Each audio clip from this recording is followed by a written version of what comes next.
Hello, is everybody back? Hello, hello.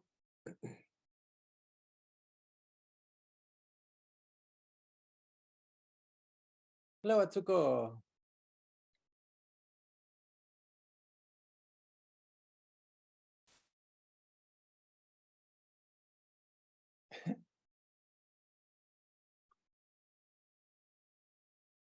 Okay, looks like we're falling back in. Very good. Welcome back, Jim, Dustin, John Maxwell, Alina.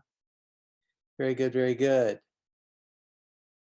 Shant, I'm wondering if you got word from our Shermo in Chile about how she's doing with the changes in her formula, because she was very vocal last week saying that she was going to tell everybody. I got an indirect text from her, and I'm wondering if she asked you to say anything, Shant, on her behalf.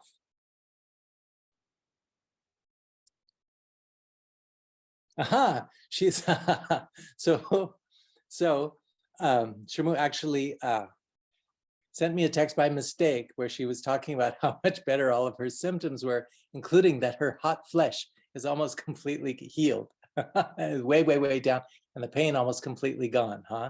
So I'm sure that her hot flesh going down is going to have mixed reviews, but I'm glad that she's doing so much better. Okay, so I got that text by mistake. I thought maybe she was texting you, Sean. So in any case, that's good that we have that feedback, okay? So I think that's a really good example of how we've been working, because and this is one thing that I want to tell you, that we have this sort of spectrum going all the way from cowboy to very, very structured Minjie. Even if you add some of the principles of what we've been talking about and what we're learning here, even if you add them to generic formulas, but I know all of you have promised and you will never use a generic formula ever again, but even some people seem to fall back into those old ways. Even if you make modifications to formulas using some Mingjie ideas, it is shocking how much more effective that the formulas can be. So like I say, you can use it all the way from not at all, just sort of keeping it in the back of your mind, to going to pure Mingjie formulas. It's a spectrum, okay? I'm not saying this is the only way to practice the herbs, but sometimes if you really, really need the super laser exactitude, it can make a huge, huge difference. I don't know why you wouldn't want to do that, but I guess it's conceivable. But anyway, there is a whole spectrum, and there are a lot of different ways that we can use herbs. So even if you use just some of the Mingjie principles once in a while, then can really radically increase the effectiveness of your formulas. I know one thing that Jeffrey teaches about is that there's no one school of Chinese medicine that is Chinese medicine. And I agree with that, that there's sometimes that it's more appropriate to use one school than another school, depending on what's presenting in the moment. So it's equally true of Mingjie medicine as well. Sometimes you don't know, maybe you don't always want to use it. But at least when you learn it, you have the option. And what I'm saying is there is this whole spectrum. Sometimes you can even add minor additions to other formulas that don't necessarily have anything to do with Mingjie. And it'll wind up making a gigantic difference. Also, a lot of what we're doing with the with comparing the tastes and the temperatures and things like that, that's something that any good herbalist knows how to do.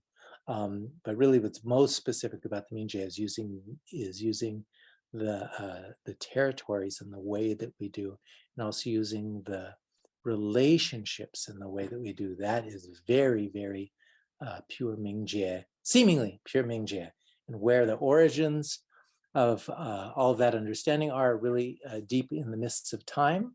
Because again, when the more you study the pharmacopoeia, the more you start thinking, maybe these guys knew something that we knew, that we know now. The deeper you go into it, the more, I'm sure, the more convinced you'll be, and the more classes we do over time, the more convinced you will be that these ancient masters and the really amazing practitioners over time, they knew and used the Mingjie principles. So So here we are. Any questions after lunch? Not seeing anything. Okay, very good. I didn't see Matt come back. Maybe Matt fell asleep. We can't blame him for that. Okay, very good. All right, so let's continue on with our clear heat and purge fire. So we took a look at the tastes. No, we were doing, yeah, we looked at the tastes, and we did a number of different categories or comparisons in that way, in that category. Okay, so now we're going to take a look at comparing by temperature. Okay, so that way we get some idea of what's going on where in terms of temperature, because this is important, especially when we're talking about clearing heat and purging fire. Temperature is a really important issue because we have to know sort of, do we go in with the fire extinguisher? Do we go in with a wet blanket?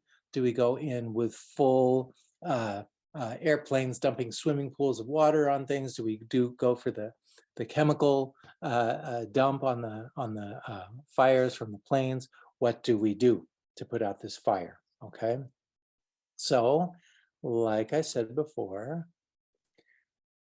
if it's a very strong heat situation, very strong acute heat situation with high fever, always the first thing we're going to think about is using the share screen, is using Shergall. Always, always, always, always, always. Okay, that's going to really hook right into that lung and stomach ability to generate those fluids. It's automatically going to be addressing the Yangming because that stomach association there. Okay, Shergall is always the first thing you get. So it's very, very cold. We've got one other herb that's very, very cold that we also took a look at. And remember how to distinguish these. The Han Shui Shi, cold water stone.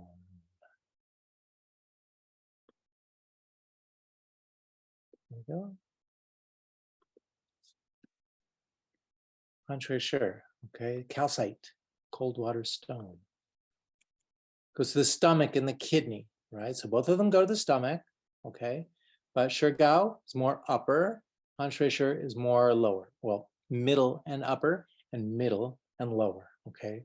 So that's really how you're going to distinguish between these, but then also look at the flavors, okay? They both have the acrid qualities, so they're both very activating.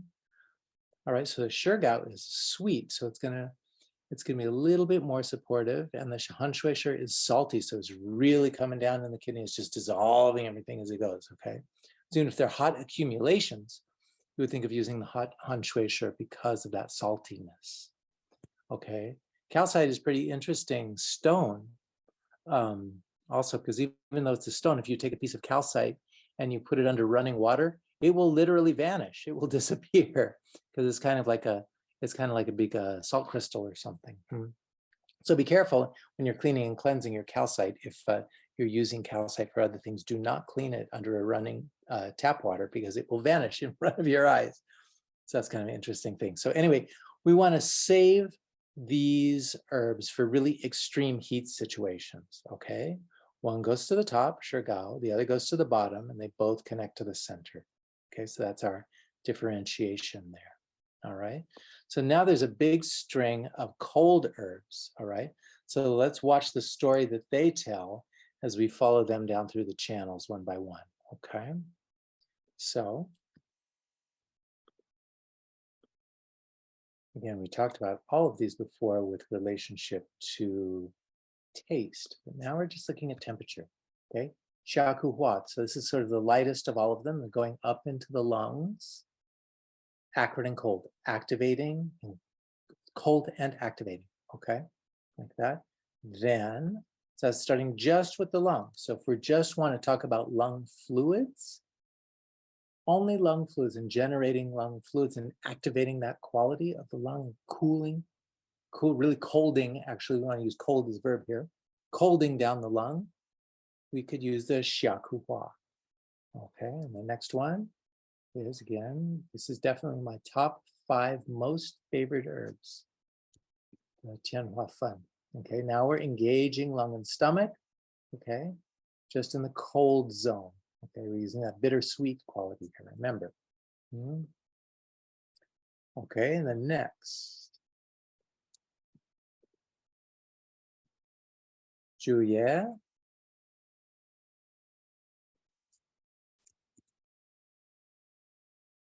Okay, lung, stomach, and the heart. So we start using the heart here. And bring the heart in. So stomach fluids are going up into the heart. Again, it's cold. Okay, so we can use these cold herbs all together. Remember, always side by side, you have Lugan with the Juye, distinguishing between those two. Okay, Juye goes more to the heart, Lugan goes more to the lung. Okay, so any of these and all of these we would use in a situation that's a true heat situation. And we could start stacking them up if we need to make the formula colder and colder, okay? But it won't go into very cold. Even if you add tons of cold herbs, the formula might be cold, but it won't go into very cold unless you put one of those very cold herbs in there, like the Shirgao or the Han Shui Shi, okay? So cold can only get you to a certain depth of cold and can get colder and colder, but it won't necessarily jump into very cold unless you put a significant number or a significant amount of very cold herbs in there, okay? Hopefully that makes sense. And now, keep going in our progression. Xigua, the watermelon. Again, very readily available. I strongly recommend using the fresh one is significantly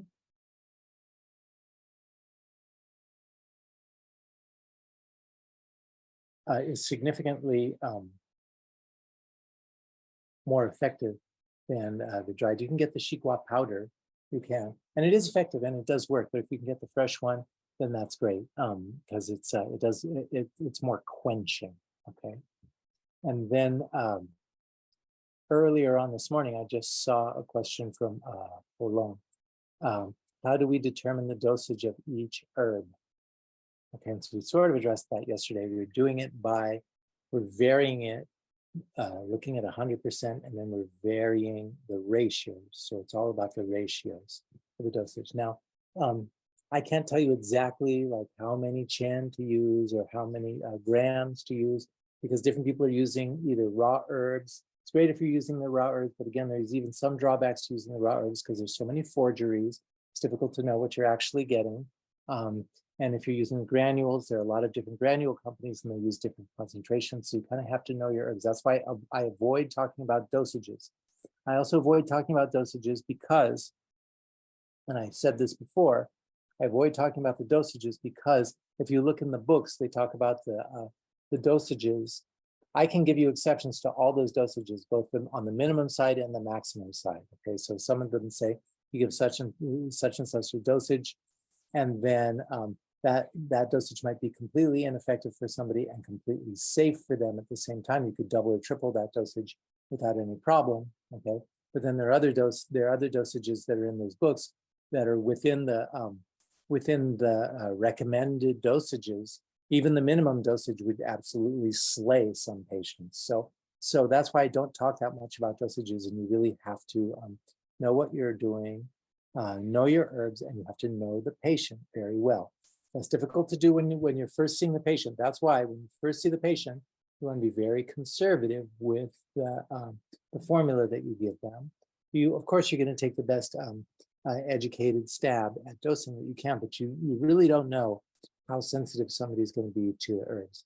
In general, we can say the more sensitive a person is to the energy, then the more energy in general, like when you do the acupuncture on them, if it just takes a little acupuncture and they get a lot better real fast, then that means they're probably pretty sensitive to the energy, and it means they probably also have some energy to work with at the same time.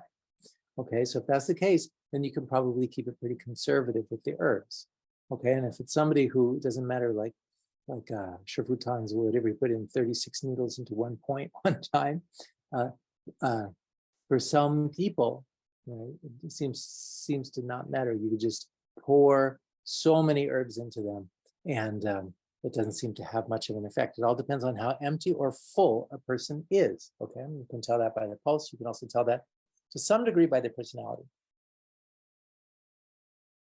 And looking at their genes, seeing how much they're radiating. But some people really radiate a lot, but there's really nothing inside. So that's really important to understand by taking the pulses. Wow, what is really going on? Is this a condition where the person is just kind of fluorescing and pushing everything out?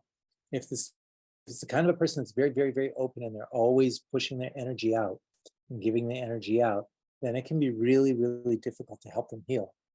I told you before about this patient that I saw recently who had the back problems and was a super large overachiever and had this sort of emotional core, a very strong emotional core underneath it. That patient's pulses were very, very, very, very deficient.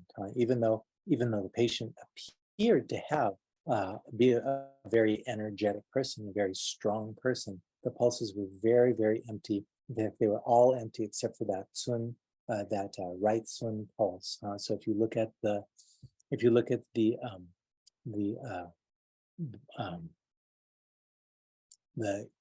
hexagram of that, it's all yin except for the top line, which is yang, which means it's in the progression of yin, means that person or that situation is about to go to full yin. So there's some kind of collapse that's imminent there with that mountain over the earth. Some kind of collapse is imminent there with that. And so it's funny, the reason why I'm laughing is because that patient, when I first gave them a treatment, okay, they're not used to having the energy come in from the outside, right? And so I had to give that. Sometimes you have to give the person a lot of energy or else nothing's going to work. You can do all the acupuncture you want, but if there's no energy in the system, nothing's going to happen, okay? So you have to work with consolidating the energy and bringing the energy in to some degree. Well, this person had no capacity for consolidation whatsoever. That's why they got so depleted. That's why they got so sick, and it was very, very difficult to heal their back. Okay, it's all the way down to the level of the bone and the marrow. What's going on there? So I gave that patient treatment. And then I laughed because even up to 2 hours later, I saw her out in front of my my office. And then she was just meeting people, random people on the street and talking with them, blah, blah, blah, blah, blah, talking, and then actually literally doing hands-on healing, giving the people healing in front of my office, right? Total strange, never seen before. Why? Because the energy was moving through her, and rather than consolidating that energy in herself for her own healing, she gave it all away within a couple of hours, right? I watched her do it as I was working on my other patients. I couldn't believe it, right? But some people, the notion of conserving their energy is just totally alien to them.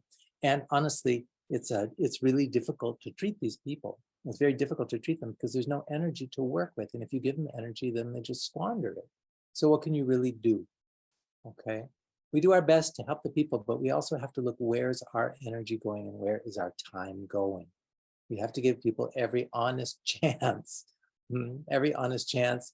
And we can't be too attached. Don't even need to give the perfect treatment to somebody. We never know what's going to happen once they walk out the door. That was one of the most extreme examples I've ever seen of that, where she's literally giving people hands-on healing in front of the office. Anyway, I'm still laughing about it, as you can tell. It's hilarious. So we have to introduce people somehow to how to manage their energy in one way or another. Okay, for some people, it doesn't matter. They know how to manage their energy. They just come in. It's pretty easy to work with them. But other people who are losing the energy on a constant basis, if they come in with an empty tank, doesn't matter. Even if you keep trying to fill it up, if there's a hole in the gas tank, it's very difficult to fill or impossible to fill it up. And what can you do? Okay. So anyway, that's just a little share there about that. It's funny and it's tragic at the same time. And what can you do? What can you do? What can any of us do? We do our best. Okay. Anyway, Shigwa is also cold. And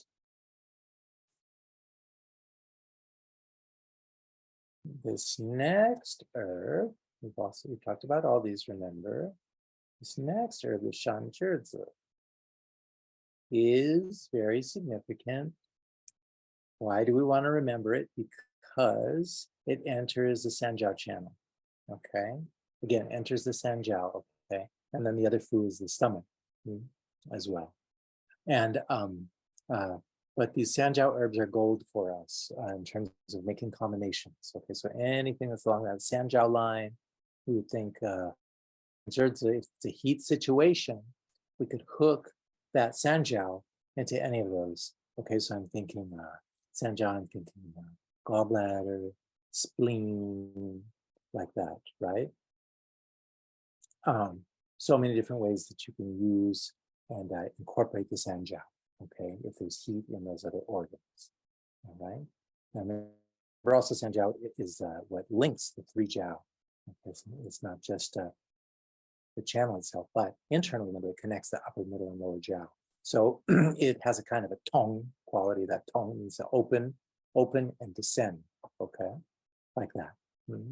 All right, so don't forget to use Shanzhi to make sure that it's in your pharmacy because we need that Sanjiao frequently. Okay, so it's there. All right, and this other herb that we visited is kind of a curious herb. You don't see it used too often, but that doesn't mean that we can't use it. And this is the Yajicao. And the Yajicao, again, is one of the herbs that has the bland quality, so it's going to have that tone, that opening, okay? And it's going to, remember, we're going to use it when we need to move the stuck fluid, when it has, I was going to use the word frozen, but that's exactly the wrong word, but the heat has stopped or adjusted the fluid, and that fluid needs to move, especially when it's related with the small intestine channel or the heart or the UB, right? Then we want to think Yajicao to help to move that through, okay? So this is for fire burning the lungs and the upper digestion, right? Because of that lung in the stomach too, okay? So that's when the source itself of the fluids is getting burned up, okay? So it's sweet to generate the fluids, and the bland is going to open it up to get the old fluids out, all right? Now, next in line, we've got our Zhimu. So this is getting the kidney involved. Okay, again, getting the kidney involved with the Zhimu on the stomach basis of the fluids, going all the way down to the kidney. So sometimes with the Zhimu, it's used not just to clear heat, purge fire with excess fire, but sometimes they use the Zhimu for more deficiency. This is where there's deficiency, where there's blazing, so that you can get some of those pure fresh yin fluids down into the kidney. That's why they use the Zhimu to do that. Okay, so remember. Okay, so what are we doing? We're working with the source of postnatal fluids with the lung and the stomach, plus the source of prenatal fluids. That's another way that you can look at it. So getting fluids from all angles with the Zhimu.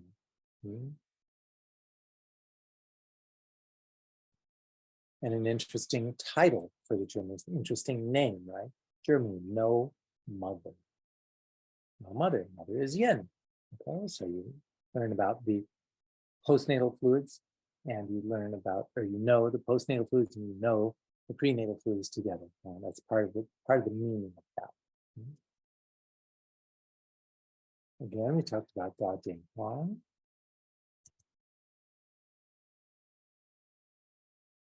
Remember to use, there's any kind of a big boil, Da Ding, right? Any kind of a big boil.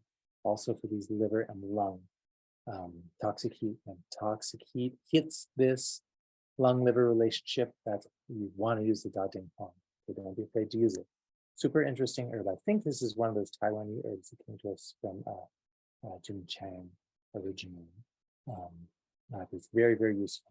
Remember, so when toxic heat hits this clock-neighbor relationship between the liver and the lung, you want to use the Da Ding Huang. Okay, and then also remember, if we want to really open up all these food except for the gallbladder,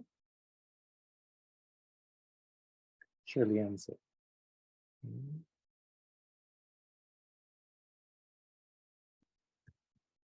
Shilianzi. clearing heat, purging fire. Again, it's a zi, remember? So it's going to be going through the large intestine to some degree. So it's a lot of Yangming. A lot of Yangming plus UB, so there's a strong Chen Ho. Okay, clear that heat. Yangming plus UB. Okay. It's also a really good synergist to use with a number of the other herbs, right? Herbs that go through the stomach, herbs that go through the lung for sure, right? Oh, we already got stomach, right? Yangming plus UB. So you could flexibly play with the Shirley-Enza to have that be sort of a superfood to drain the heat for a lot of things, probably anything but the heart itself.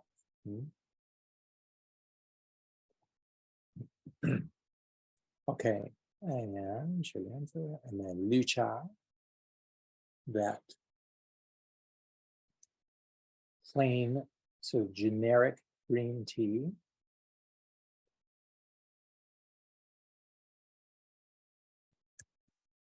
Yeah, so this green tea, this would be like the green tea that you would get at the store, which is going to be a blend of all sorts of different different teas from different places. Okay, it's going to be a blend, it's going to be homogenized, and pretty much what you see is what you get, and pretty much every time it's going to be kind of like the fast food of tea, and it'll be pretty much the same anytime that you get it. When you go into the artisanal teas, each one is going to be very unique. It's going to have a totally different profile for the three teas because they're so unique and they aren't blended in a single source. Okay, so that's a big difference between what's happened with industrialization. Everything has sort of homogenized into one big thing. But when you talk about artisanal, there's no sort of homogenization whatsoever, and everything is about how unique the properties of each thing are. Okay, like that. So the good news about the Lucha is it's pure stomach. Okay, so this is really that source of postnatal fluids, right there, the pure stomach tropism. So that's when it can be very useful when you want to do that. Okay, and then remember this powerful duo that we had here. Again, these are all in the cold department. So there's a lot of choices when we're just talking cold, which means we're just talking heat in terms of the pathology.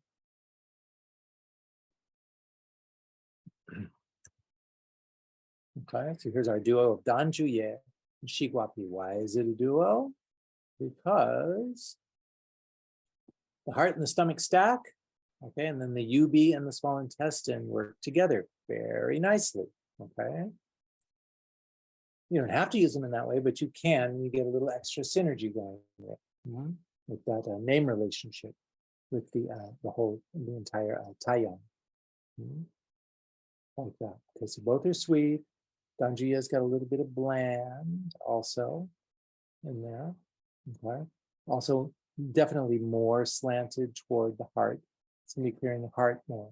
Shiguapi is a little bit, there's not specific, even though it goes through the heart, it's not clearing the heart that powerfully because it doesn't have the heart food. And that's why we want to bring in the Danjuye.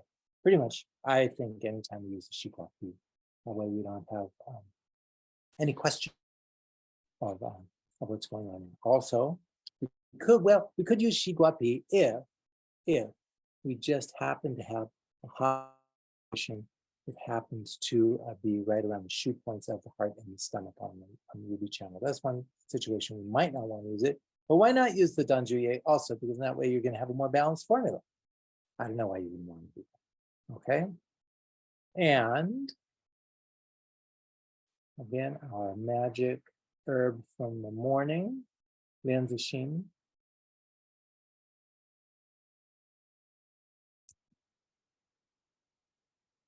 Going just through heart and pericardium channels. Very, very useful combination. Sometimes when you're talking about pericardium, like we were this morning. Okay. I also think it's interesting to use the lotus, all the different parts of the lotus plant. 6 different parts that we use in Chinese medicine that have some of them very different kinds of properties. So it's pretty interesting how important they consider the lotus plant to be. Yeah?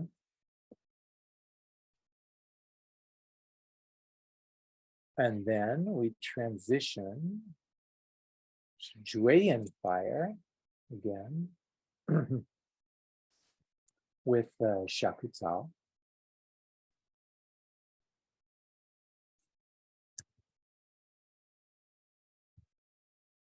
Cold liver gallbladder. Okay, so pure liver gallbladder heat. We can just use Shakutao. And then the last of it, well, we're going to include this next one in cool to slightly cold. Because it is cool to slightly cold. We'll keep the other ones. I guess Lianzixin is also slightly cold to cold. So we don't need to include those ones twice. Even though for the sake of thoroughness in the book, that's what I did. All right. So so now we're going for cool, like we're transitioning from cool to slightly cold, which we started with the Lianzixin. Okay, and let's just do this. Qingxiangzi. Remember, I love this herb so much. The very, very, very black, tiny, tiny seeds. You almost can't even get filter paper that will keep the Qingxiangzi from going through because they're so amazingly small. Okay, Qingxiangzi, purely bitter, pure liver. Okay, so this is cooling to slightly cold. Okay, and then we got the Jueminzi.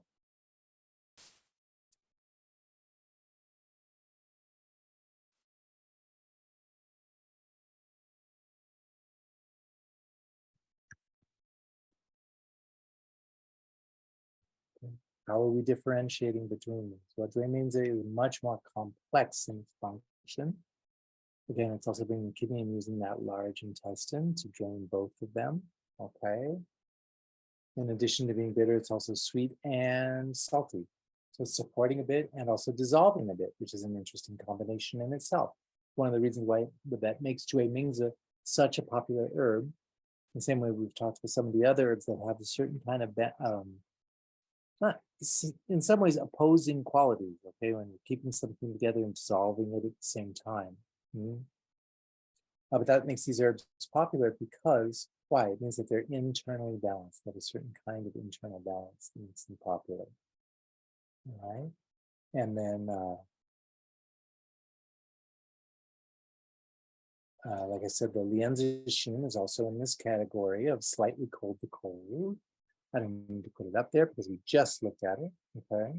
So again, there's strong Jueyin. Well, I'll put it up there because we're talking about Jueyin, so included all of these have very strong Jueyin properties affecting Jueyin, right? Lianzixin, Jueminzi, and Qingxiangzi. Look at that. Okay. Okay, so we can think about combining these when we need to also to get that Jueyin heat cleared, especially if it's attacking the pericardium. There you want to get that Lianzixin going. All right. Now, what if our situation, our patient comes to us, isn't really that much heat going? Maybe there's not really that much heat going on, but they're just warm or warmish. What are we going to use? Well, we're going to use the cool herbs. So here we come with cool. Our first hand up. Here's the Qingguo gun. Okay, now remember, we can also use a Qingguo gun when the fire, when the heat and toxic heat and the fire is leaving and it's gone, then at the final stages we want to keep a little bit of that astringency going. Okay. Again, lung in the stomach, just addressing the source of fluids. Okay. Now, then we come back to our more specific and specifically farmed and cultivated oolong cha, right? Even though you can't get generic oolongs because it's such a popular brand, you can get most of what you get if you just got the oolong at the store would be a blend. There's more specific than just green tea. Okay. Bittersweet and cool. Here we got this lung stomach axis plus the heart and the small intestine. Okay. So it's sending postnatal fluids to clear heat from the heart, right? Pretty outrageous when you think about it that dragon well tea can do that. The longjing, the oolong, uh, means the dragon well, right? Longjing cha, long cha, right? So it's pretty outrageous that that something as common as tea can do that. And again, we'll do that red blossom. Class at some point, hopefully before too long. Also reminds me that a friend of mine has created the most amazing website and series of articles about that shows all the classical connections between tea and the roots of Chinese herbology. Astounding. Okay, it's perfect in every way. It's so beautifully done. It's so academically perfect. And we can learn so much, okay? But here's the thing. Please post it here. I knew you would be the first to ask about that, Lisa. Here's the thing, okay? This friend of mine, he's such a geek, okay, that he doesn't want to show any of it publicly. He has reasons for doing that, okay? You can only see what he's done on his personal computer while you're drinking tea with him, okay? So for now, you're just gonna have to trust me when I say many, many profound connections between our medicine and the practice of teaching. Eventually, I hope to be able to convince him to actually get it up there. But you know, like sometimes people who are really brilliant inventors, they do the same thing. They'll invent things, but then they don't want to patent them because they think that people will steal patent, which is often true. Anyway, my friend is kind of that way. He's totally geeked out about tea. He loves tea. He lives for tea, and he won't post this perfect, amazing website that's all about tea and the classical connections of tea. But believe me, you guys will be some of the first to know if I ever convince him to actually get it up there on the web and available to see. Okay. So anyway, it's the I talked about this a little bit earlier, but you know, the Taoists have cultivated tea for thousands and thousands of years. It's gone to a very, very sophisticated level, and it was tragically, well, nearly tragically, the art of high-level tea cultivation was almost lost in China, and even in Taiwan to some degree, because drinking tea fell out of favor with the younger generation, so there wasn't anybody that was supporting it. Actually, Alice at Red Blossom was the only person who single-handedly kept a lot of those tea growers alive. She paid them to just keep doing what they were doing, so as not to lose the tradition.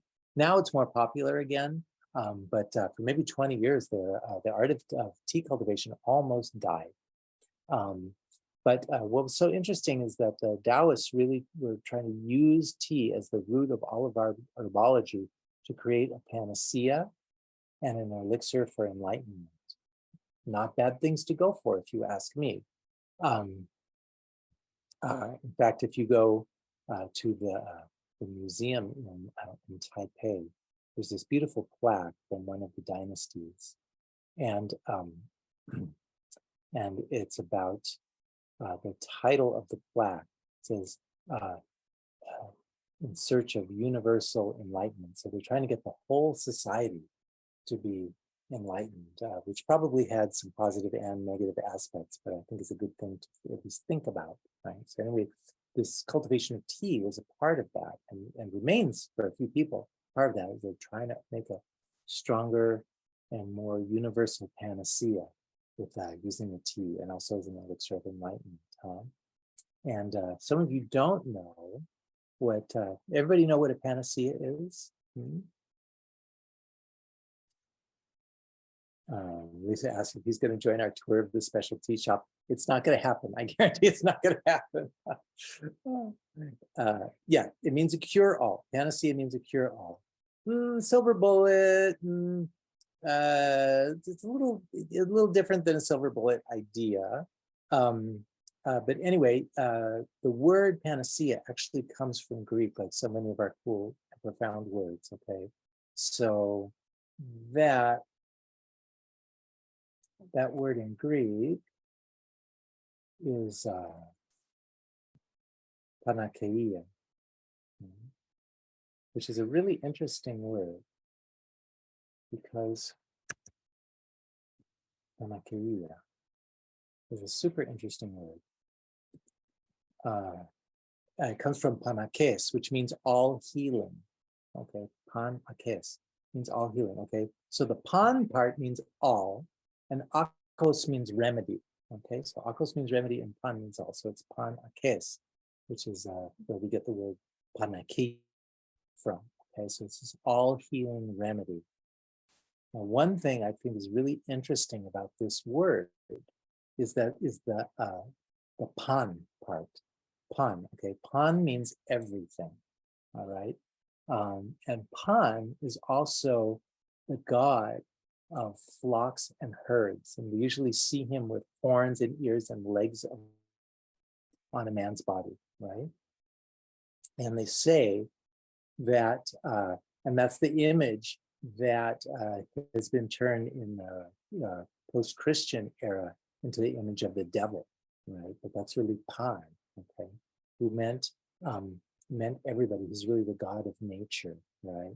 And they say that when Pan appears to you, they say he appears suddenly in this sort of a shocking way when you see him.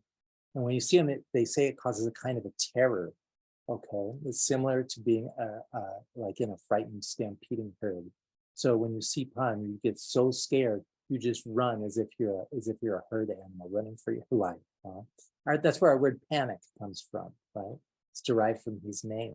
Okay, so the idea here that's important, that I think is important, is that Pan. It's really interesting that those two things are connected. It means every, right? And that Pan can be anywhere, and he's everywhere. Okay, and that's why they call him, that Pan is actually the god of nature and god of the whole universe itself. So don't forget about that Pan in the panacea, because there's a teaching in that. Right? It means that healing also can happen anywhere, and a lot of times healing is shocking or terrifying. Okay, and usually when that shocking, terrifying healing winds up arriving in our lives, we run from it as fast as we can. When it suddenly appears like that. Okay, so that's something to keep in mind as well, that all healing isn't like we're going to some kind of spa.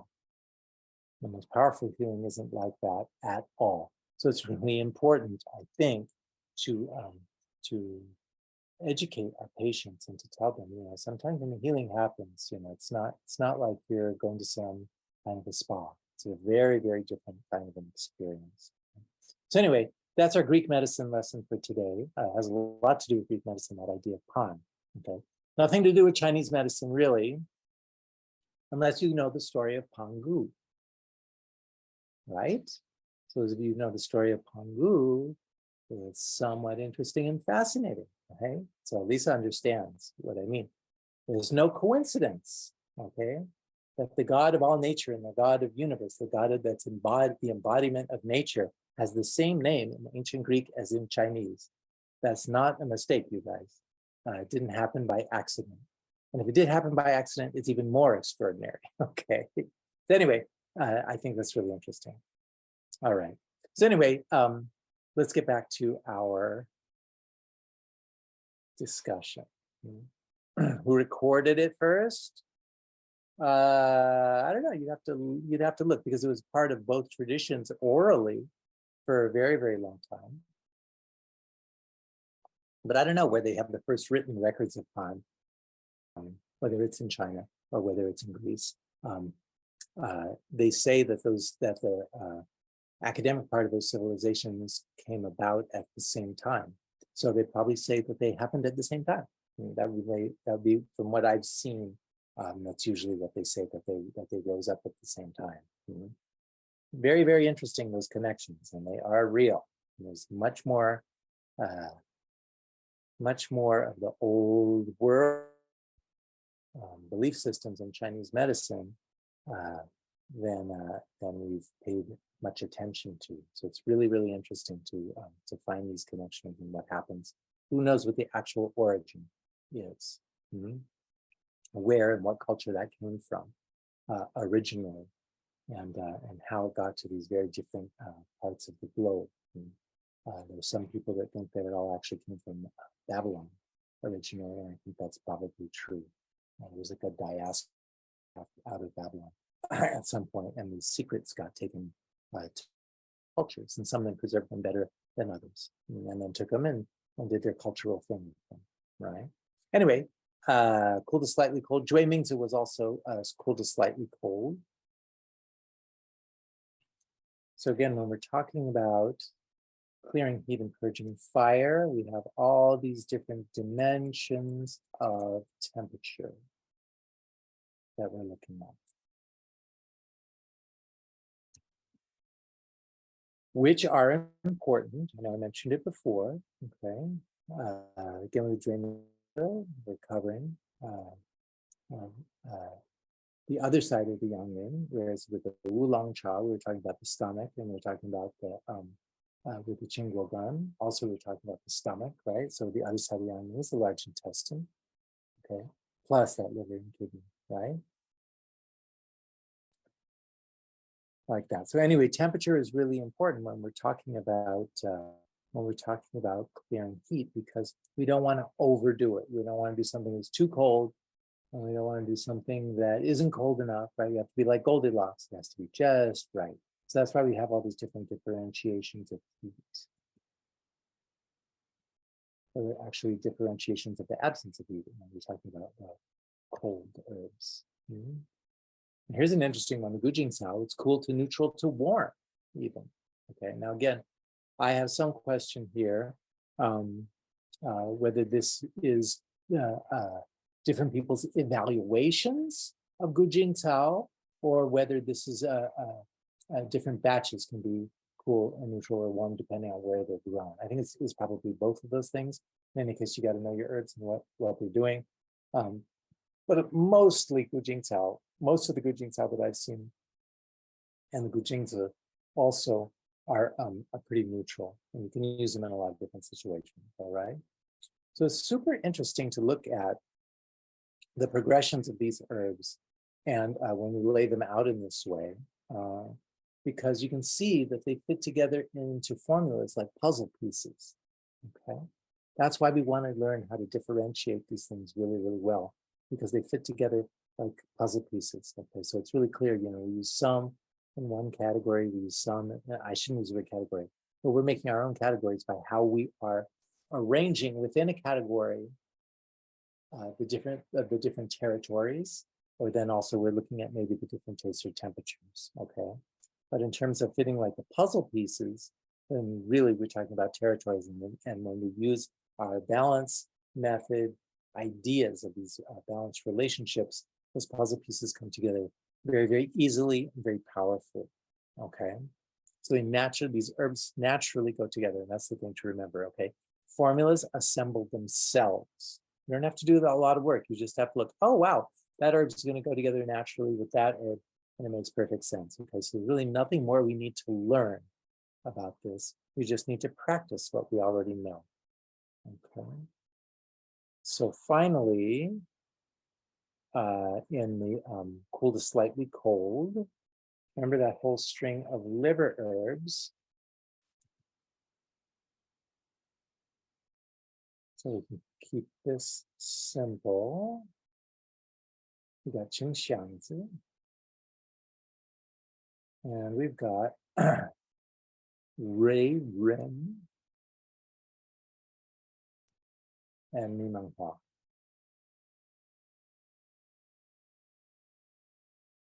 All of these are classically used for clearing heat from the eyes that comes from liver heat, right? It makes sense, okay? Not rocket science there. Two of them are sweet, one of them is bitter, okay? So the sweet ones, or the sweet one, clears heat by quenching, sweet quenching, okay? One is for excess conditions, and two are for deficient conditions. Okay.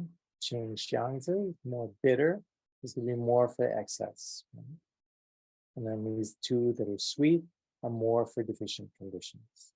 Okay, so that's another way you can learn to differentiate and discern how you're going to use the herbs. Okay, like that. All right, let's take a 10-minute break here, and then we'll come back and we'll do neutral. All right, see you in 10.